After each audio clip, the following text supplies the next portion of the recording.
do? What are the odds? What are the odds? Hey, Tony P, what are the odds? Beat a bow. How's it going, everyone? I'm back after a 1 week vacation. That song you just heard was Greg Klima. You can find him at klima.com. Greg is actually going on tour. I just saw him post on Facebook or something. It's like 20 cities, all in the Northeast.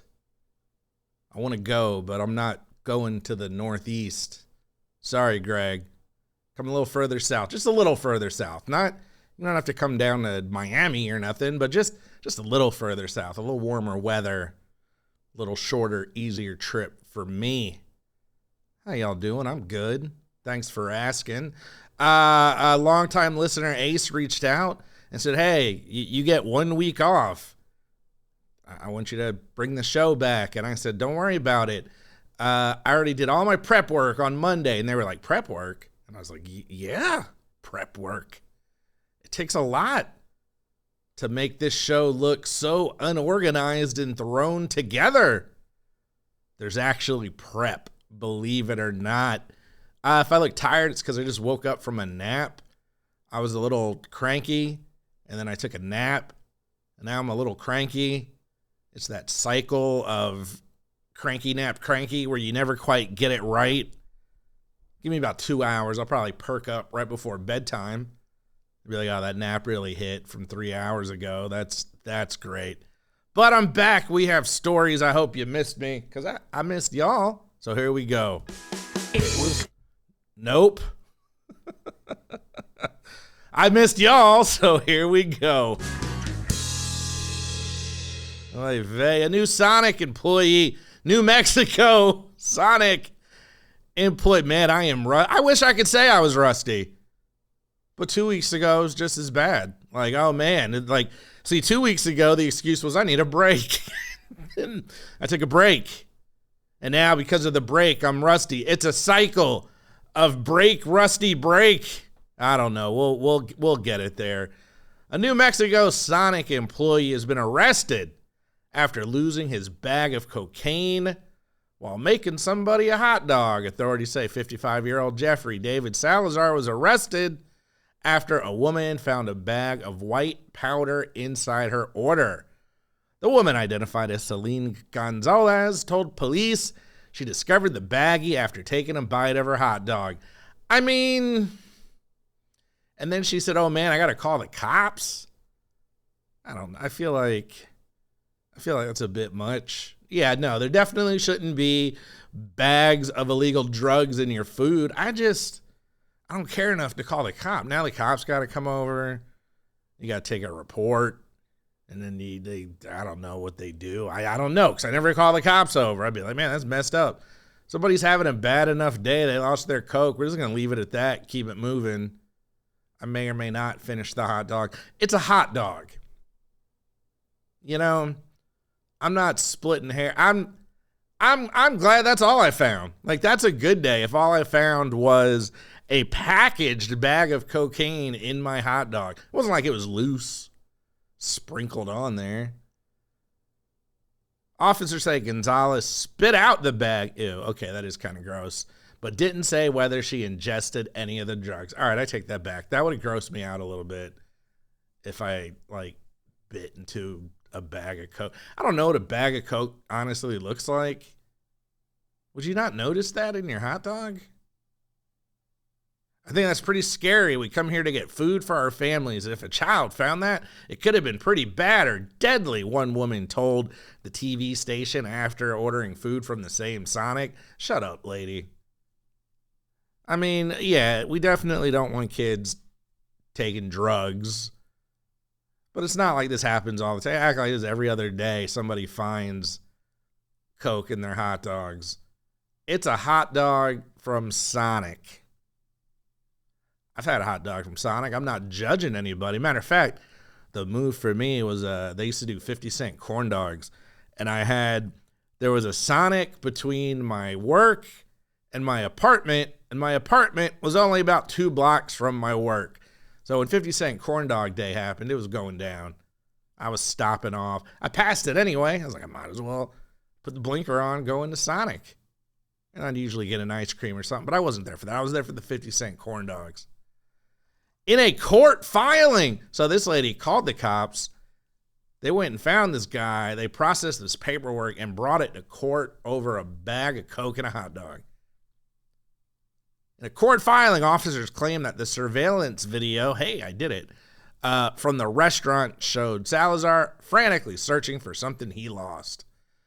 Salazar then admitted to investigators the drugs were his. What? So, I'm assuming they were in his pocket. Now that begs some questions. What was he taking out of his pocket that he would put into a hot dog? Also, take better care of your Coke, dude. What are you doing? Again, I have never in my life had a bag of Coke put in your sock. You know? Go, maybe, I'm assuming he doesn't have a car, you know? Like, go put it in your car if you got a car. Put it in your wallet. I don't know. Not in someone's hot dog. Salazar admitted to the investigators that the drugs belonged to him, and he told them he bought them from someone in the Sonic parking lot, which sounds about right. Sounds about right. But 50-cent corn dogs, y'all. All right, we go to Houston, Texas. Houston, thank me later, wrote the Twitter user who goes by the handle West Texas Geo.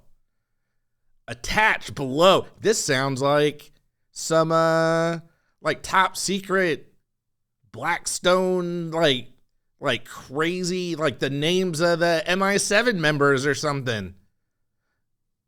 Thank me later. Look at this attachment. Like, wow, this is some like plans to the, I don't know, what would you want plans to? The nuke codes. But anyway, attached below is the fajita prices for every restaurant I could think of in Houston.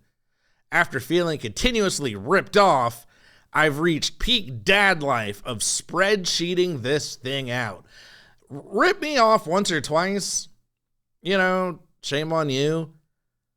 But I'm not going to get continuously ripped off over some fajitas. He then attached a screenshot of his spreadsheet, which included columns for half and whole pound. Oh, I thought it was the Coke again. For half and whole pound prices for chicken fajitas, beef fajitas, and combo fajitas. Okay, so it's not all of Houston. It is near the Heights, the Lin-Manuel Miranda movie play show. And according to it's near the Heights. That's the prequel.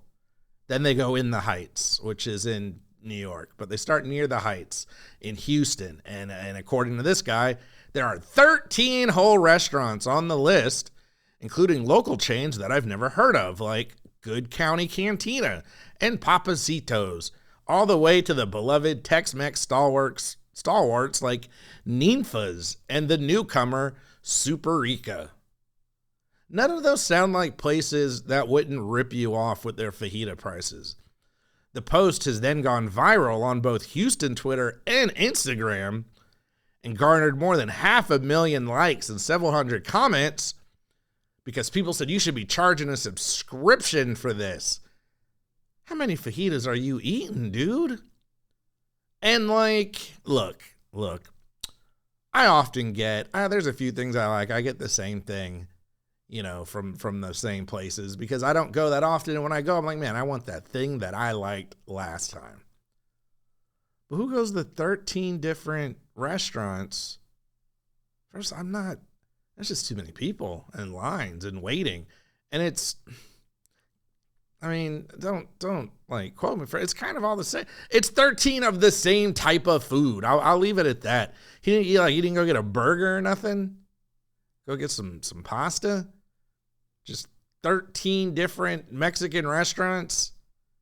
And then you're out there with your notepad writing down the prices of the fajitas? This guy has no friends. That's my conclusion. Nobody likes the guy that, hey man, look at the fajitas. Well, you know, actually, if you go to the Superica Cantina, you can get it for a little bit less. Dude, we're not there right now. We're here. So can I just enjoy my fajitas?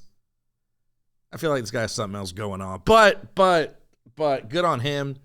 He felt like he was being, getting the short end of the stick, and he took action. And now he knows, thanks to his spreadsheet, I figured he could just look at the menus, but now he knows, thanks to his spreadsheet, the cheapest place to get fajitas. In Houston. Not even like anywhere else, but in that one part of the city. All right, California. When one California man recently walked into a regional bank, he wasn't expecting to leave a hero. Sounds like a superhero movie. Michael Armus Sr. was at Bank of the West depositing a check when police said the 42-year-old Eduardo Placensia passed a note to the teller claiming he had explosives and was demanding money. Explosives? Who robs a bank with explosives? All right, 1950s bandit cartoon with your TNT with the plunger that you pressed down. What?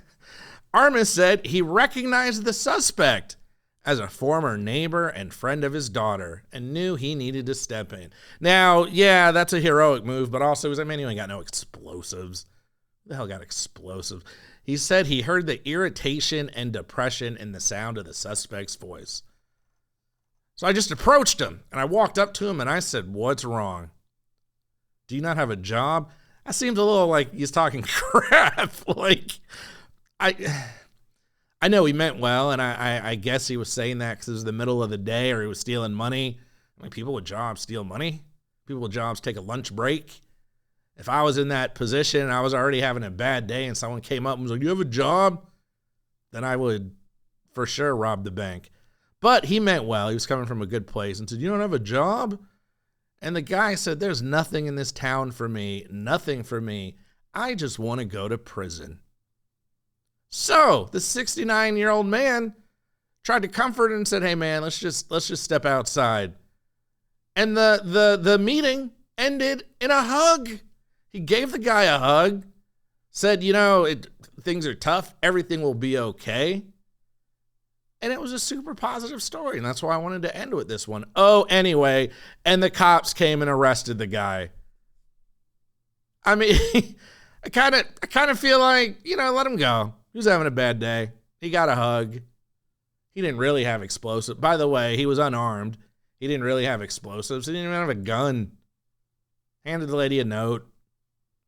So hopefully, either one of two things happen. I hope. Here's what I hope. Either they let him off easy because, hey, man, we all have a bad day. Or they send him to prison because that's what he wanted, and maybe he'll be happier there.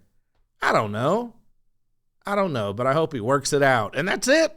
That's it for this week's story. If you see someone having a hard time, give them a hug. Seriously. When you go to Houston, be on the lookout for getting ripped off with your fajitas. And look, if all you find is a bag of Coke at Sonic, you're doing all right. Don't call the cops. Buy another corn dog for 50 cents.